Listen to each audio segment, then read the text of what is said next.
Hey everybody, Father Scott Vanderveer here with the first installment on the book Beautiful Eucharist by Matthew Kelly. The Eucharist has value no matter what we think of it. Whether we understand that it truly is the body and blood, the soul and divinity of Jesus Christ, or if we think it's a symbol, a nice ceremony, something that has a nice sentimental feel to it, but doesn't necessarily contain any supernatural power.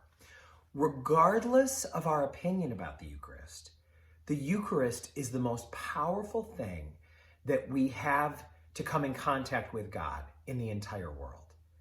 It is the most powerful conduit to experience God in our bodies and ourselves in God as well. Something that's really interesting about American Catholics in surveys is what Catholics consider the most important part of their experience of church. In survey after survey, the three most important things that people care about in church are the homily, the quality of the music, and the experience of welcome that they get when they walk into the church. Those are the three big things. The Eucharist is not on that list. Now, before we're too critical about that, maybe it would be good for us to say, since the Eucharist is a part of every weekend celebration in the Catholic Church, since the Eucharist is a constitutive part of Mass, there's no such thing as Mass without the Eucharist. Because of that, maybe it's fair for us to admit that people wouldn't bring that up in a survey. That just goes with the experience of church. However, I do think that Matthew Kelly's critique of people not considering the Eucharist the primary importance when we go to Mass is well taken in this. A lot of us will go through phases of not going to church or not being that interested in church because we will say things like, I wasn't being fed. I wasn't being fed at that church. I didn't feel fed by those homilies. I didn't feel fed by that music. I didn't feel fed by the community. I had a friend who died a couple of years ago who was a late in life nun. She had already raised children. She had kids my age, and she became a nun in her 50s in the 1990s. Her name was Sister Mary Francis. She went home to God a couple of years ago, but she was a tremendous role model in my life. She was drawn to Catholic Church because of the Eucharist. Sister Mary Francis had been born Baptist and then had found her way to the Methodists and then to the Presbyterians and then to the Episcopalians. And if you know anything about the way Episcopalians pray, it's so close to the Catholic way. But she said that in the end, she could find her satisfaction only in the Catholic Church. And the reason was the Eucharist. And this is something that she said to me once.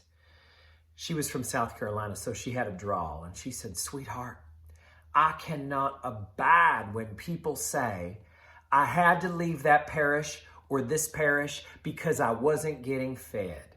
She said, "I can't imagine a Catholic using that language." She said, "Not being fed? You had to leave your church because you were not being fed?" She said, "My angel, you are fed with the gift of finest wheat at every Mass. Don't ever say you're not being fed. That is so disrespectful to our Lord," she said. She meant it. For her, the Eucharist was so important, it was impossible not to be fed at a Mass. Maybe the homily wasn't that good. Maybe the music was a little off key. Maybe the community was a little bit chilly, what we might call the frozen chosen. Maybe you've heard that phrase before. She said it doesn't matter. It doesn't matter how people act in their welcome compared to the power of the Eucharist. Compared to the power of the Eucharist, the homily's not that important. The music's not that essential. Now, before we go any further, I think there is something valuable to say about the concept of needing to be fed at Mass. I absolutely agree that we should expect good homilies and thoughtful rehearsed music. And we should expect that our parishes are working to be welcoming places. All of that is very, very reasonable. But I think Sister Mary Francis's point rings true. How can we say we're not being fed when the Eucharist is what we're receiving? You may have had the experience that I've had of traveling overseas and going to a Catholic church in another country. I had the chance to go to Mass once at Notre Dame in Paris before the big fire. I've had a chance to go to Mass in India in the language of Malayalam. I've gotten the chance to go to Mass in Spanish in Bolivia and other parts of Latin America.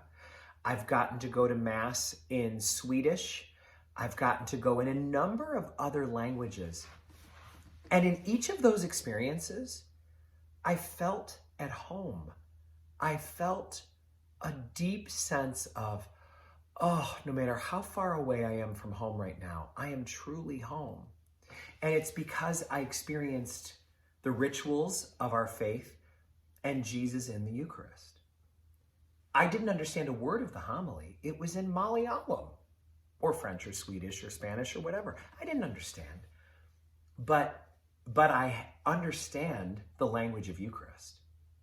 And I understood the rituals that led to that. I understood that I was present for the consecration. I understood that I was experiencing the prayers of the preface, of the fraction rite. I understood what was going on, even though I didn't understand the words or the language. Matthew Kelly says, there are so many foods we eat because they're known as superfoods. We eat kale by the wheelbarrow full. We try to make sure we have lots of blueberries and pomegranates and coconut oil, chia seeds. We try to make sure that we have lots of spirulina and all of those other superfoods, and that's all so good. The reason we do that is because we want to fuel our bodies with the best nutrition we can. I don't think I need to say any more. What is better, more nutritious than the Eucharist? What could help us more than the body and blood, the soul and divinity of Christ?